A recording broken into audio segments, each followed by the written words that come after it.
Okay, I guess we'll get started. We'll introduce ourselves. If Kianda, you want to start off first? Sure. Good evening. My name is Kianda Satchel. I am the coach at High Point University. They have never had a coach before, so I am the first one, and it is a brand new program. I am also an alumni twirler of North Carolina A&T State University, the founder of Black Girls Twirl, and I have a twirling studio, Props for Tots, and I also work with a few other twirling studios. Amanda, you want to go next? Absolutely. So for those of you who haven't already met me, I am Amanda Heaton. I started twirling when I was 7, so about 25 years now. I've been involved in the twirling community. I did twirl at Illinois State for 4 years and have been coaching ever since. So a nice long time, including twirling with BIRM. It's been like 14 years. I want to 13, 14. I have to like literally count and do the math. I used to teach English, not math. So I got to do like all those numbers in my head. It takes a hot sec. But it's been a nice long while with them. And I love being a part of BIRM. Being Redbird is awesome. So that's kind of where I'm at right now. Okay, Tammy, you want to go next? Sure. Hey, everybody. If you weren't in the last one, I now coach with my mom and sister at Millersville University and a graduate and undergraduate of Westchester University. In addition to, we have the Russell's All-Stars Dance and Baton Studio here in Coatesville, and we teach several high schools, inner city schools as well. So in addition, we try to get out to a lot of programs in order to really give all students an opportunity. And I think that's the biggest thing coming from a family atmosphere, and being coached by my mom and twirling and being duet partners with my sister. It's really a great thing to have that family background, but being able to really want to give to all students in the community, and being able to start these programs at the university and having them grow and just being able to see baton twirling continue, I think is kind of the most important part. Morgan, you want to go? Yeah, I'll go. So hello again, if you weren't on for the first session there. My name is Morgan Bodner. I work at Teal College in Greenville, Pennsylvania, northwestern Pennsylvania there. Small private liberal arts university that we have here with us. Been coaching with them for the last 2 or 3 years at the college level, but I also twirled with them whenever I went to Teal myself. I've been twirling since I was little. Growing up, actually, Tammy, fun fact, I grew up actually watching you and your sisters compete at TU more specifically. So always, you guys were some of those mentors, especially at TU internationals, because you guys were always there, no question, going through it. So when it came down to that one, so twirled for the longest time, going through twirled high school, college, and now coaching.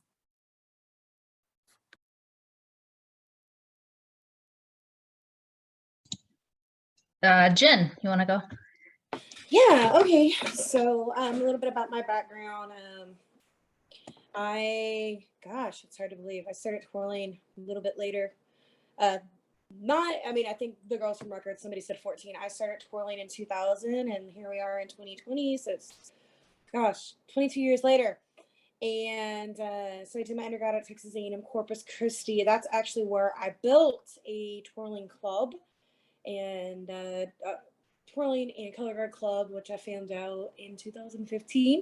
Folded, however, it helped integrate the baton twirler as part of the athletic program, which was there intact until 2019. Had to think the year before COVID. Gosh, when we get older and we start to go for higher education, our mind becomes mush, but I wouldn't change it.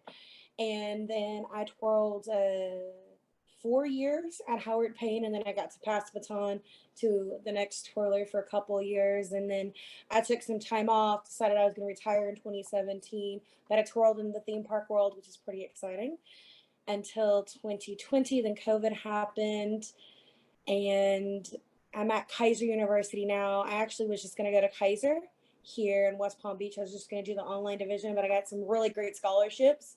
I started out as a graduate assistant with the Spirit Squad. That's how I got to twirl. But then interesting events happened, as I talked about in my story.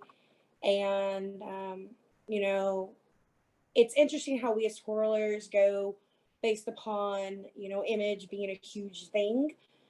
But then our band's coming back, so I'm helping to rebuild our program, which will lead to auxiliaries. So that's where they're moving, why they kept me and moving me to student services. So that's why I feel blessed to be in presence of you wonderful ladies, because you kind of are already in that experience now. I'm like, I rebuilt a sports club and started it with, oh, I can do it from the athletic side of how do you integrate with going and doing that. And now I get to hear from people who are already maintaining. So it's a little bit about me. I'm just in my second, like I mentioned earlier, I'm a second year PhD student in curriculum instruction and education. So who knows, one day I might call y'all and be like, okay, you got an idea, you'll be my subject matter expert, I'll write your curriculum for you.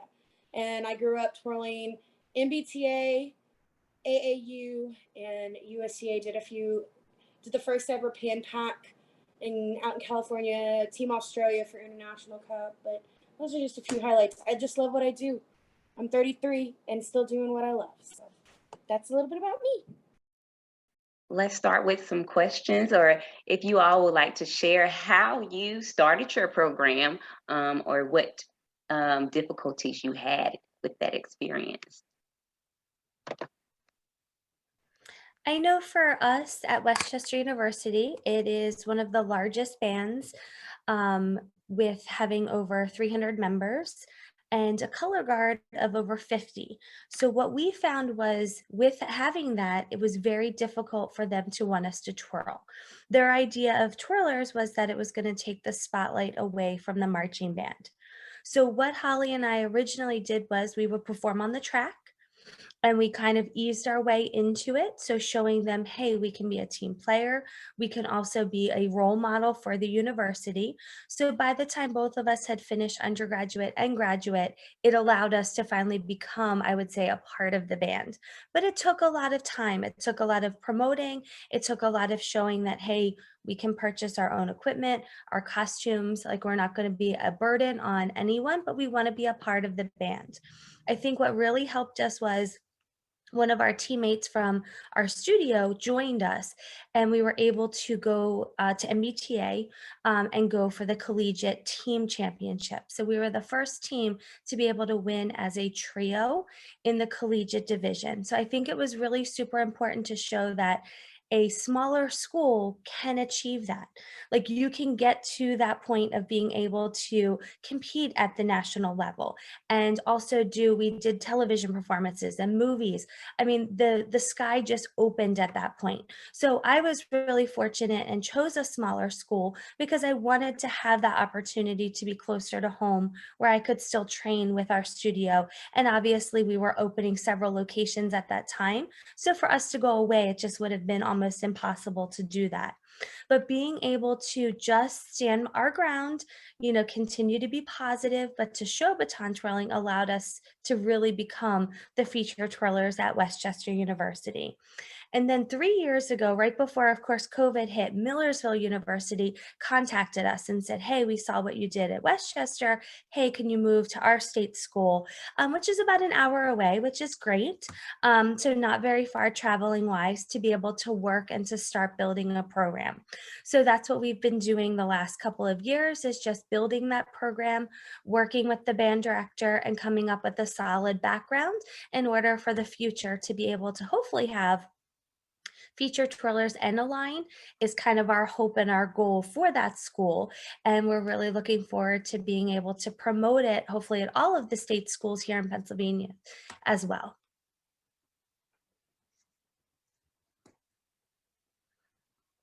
I think that is one of the biggest issues, is that it is so hard to implement majorettes or convince band directors that having a baton twirling program is a great asset, and they love to just stick us to the side and I don't know what to do with you, so I'm just going to put you over there. But I think the biggest thing is to just keep pushing at it and keep inching your way to the field into the spotlight, so that you can actually show off what is actually happening. And it's not just color guard or just flags or not just instruments. Baton twirlers are a big asset to the band program. I And I agree. think- And Oh, go no, ahead. go ahead, Kanisha, go ahead. I'm sorry, I'm like a floating panelist here. So I just want to introduce myself real quick. I'm Kanisha Lights. I'm one of the coaches at State of Illinois, Sheer Talent and Technique of Chicago. I went to Illinois State University. I was the first African-American featured twirler. Twirled since the age of 3 competitively with all the organizations in baton twirling. What else? I think that's about it.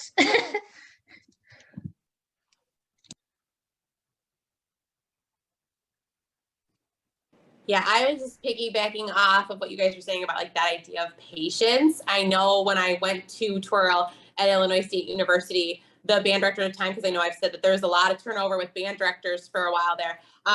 The one when I went to go and twirl, he wasn't very welcoming of twirlers at that time.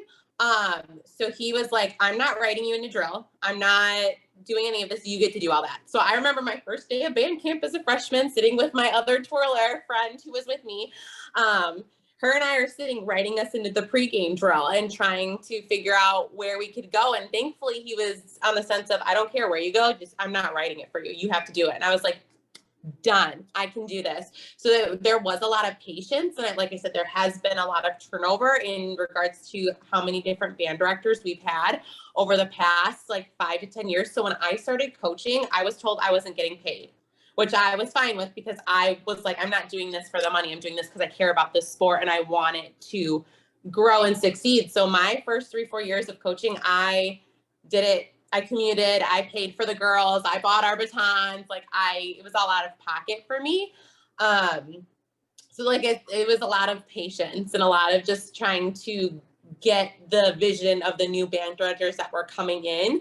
And now we have a pretty consistent band director that I'm very excited to work with because he is so supportive and he is so wonderful in regards to anything baton twirling. So it is really great, but I felt it took a lot of patience and continuing to just, I'll write the drill if I need to. We can take care of the batons if we need to. And just a lot of being willing to put forth that effort up front for us to be able to kind of get to where we're at now, I would say. Go ahead, Jen. Looks like. Okay, so I have a complete different experience from everybody else in this room.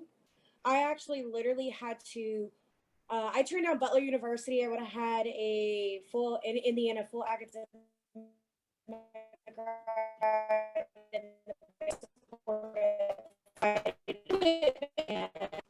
but I chose to stay home and be, an hour and a half away at A&M Corpus Christi. And so what I had to do was actually write a plan and present it to student services, who then the director went over to my band director and who ended up being the pet band director. And so we kind of were like, okay, well, let's start a club and then I'll let you be the feature, but you're going to have to play your clarinet. Then after 1 year, I was able to team up with the dance team coach. Melanie kind of let me started doing things with the dance team and the cheerleaders. And I finally, my year 3, got to use the university emblem on things. And, we still had the club going and, I was able to do both, but it was getting asked off campus to do things and getting recognized for what I was. And I think my big moment was when I graduated with my undergrad, was hearing in the fall of 2010, the vice chancellor of the university system saying our Island Girl featured twirler, Jen Kutzer, and, graduating with the Bachelor of Arts in Social Studies Education. To hear him say that and not read that off a card, to me was like my biggest accomplishment because, going through those trials and tribulations and just being thankful to perform. I mean, I often found myself just performing. I would practice every space I'd be given on campus so people could see, because I wasn't the greatest. I wasn't advanced, but I just wanted to pave the way for people who love the sport. We competed. And I was great to see 3 girls come after me to twirl with the dance team. and to see that happen. You know, so that's my case of showing it can be possible for non-football programs. So, you know, that's why I tell everybody, have your plan, have your resume, have your video, you know, say I can provide my equipment, I can provide my costumes, I can provide the time. I'm doing this for the love, not the scholarship. Just tell me what rights I need to go through to be able to use school colors, school emblem. I'll provide everything I can. So that's why I joke with you, Kanisha, saying, I'll write the book for you on how to do this. And same thing at Kaiser. I get nothing. I get, you know, now my graduate assistant scholarship, but I get nothing to twirl. I got nothing at Howard Payne because I do it for the love. And I tell everybody, if you present a plan, doors will open. When you get told, no, we're taking this away, tell us why we should keep you. And now that's kind of like what the band director here, you talk about band director turnovers. That's how we lost our band director this year. So now the band director's like, I want you to have a plan. So in 2024, when you're gone, I can add majorettes. What would that look like? Because you have this knowledge. Or if we just use drumline, how can you use someone? Because I can give you a scholarship, but I need a plan. I need the purpose. I don't care how good you are. I need them to show that they'll work for it. And he's like, same thing about drill. I'm not going to write them in the drill. They're going to need to know where to go, even if that means twirling on the sideline. Been there, done that in graduate school. So, ladies, I'm glad that we get this experience, and thank you for sharing, because I know we all go through our struggles. And Tammy, I remember you and your sister too, so at Junior Olympics. So yeah, and then Amanda, I remember seeing you grow up. Like I know, I believe you're younger than me and Kanisha. I remember hearing your story paving the way. So all of you have helped me into continuing our fight on why we can pave a way for the sport in college. That's great. I just another piece of information. When I did go to Illinois State University, I actually brought baton twirling back to the university. It was gone for over 10, 12 years. And I was met with a whole bunch of just a bad aura about baton twirlers, so to speak, from, you know, the band director, coaches of the color guard and everything like that. But I was like, I just want to twirl, you know, that's just what I've been doing since I was 3 and could walk. So, you know, you just have to go in it with just this positive mindset. You know, you're obviously, you love to do this. And, you know, once you kind of like just make your relationships with the band directors and just basically the whole staff for the marching band, which I wasn't used to doing as a high schooler, because we didn't do all these sets and drills. That was new to me. So it was a lot of learning curve for myself. But you know, I actually ended up joining the color guard my first year at Illinois State University, and I feel like me connecting with the coach who to this day loves me, you know, that helped to get the twirling back into Illinois State University. Because if I came in there and was just like, oh, well, I want you to buy me this and I want you to buy me this, and, you know, I'm the twirler, here I am, like, who are you? So, but yeah, that's, you know, I think we all have some awesome stories. Interesting to see it, you know, it's nationwide. It's not just like one area specifically. And I feel like sometimes, Kanisha, you and I need to sit down and go through our books, both twirling and Illinois State. I feel like you and I need to sit down and share some notes, you know? For sure. Yeah, for sure. Yeah, I think I know in my time there, I twirled with 2 other twirlers. It was like 2 of us and it ended up being 3. So I think the most that I've ever seen at ISU has been 3 twirlers. I think one year, I think we might have had 4. I think it was only 1 year though. So, because they keep changing how many numbers they want. But now with Mac, he's pretty solid on what he wants and how he wants to build out and build big.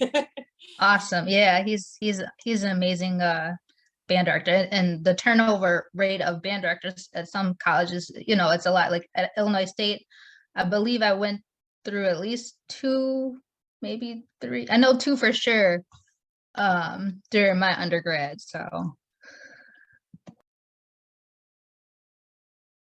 I think we have about 1 more minute, but if there are any quick tips you want to give about recruiting for a brand new program.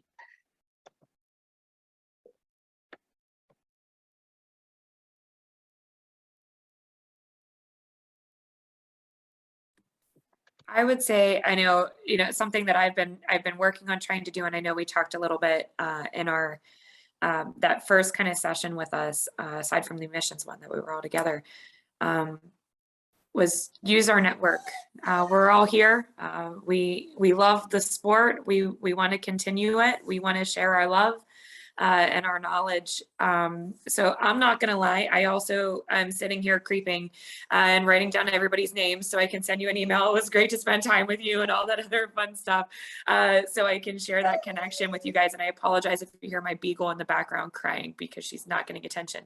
But I'd say that's the big point. I mean, I obviously kind of knew it already before, but just kind of honing in on use the connections as we're going through. Any other questions or comments?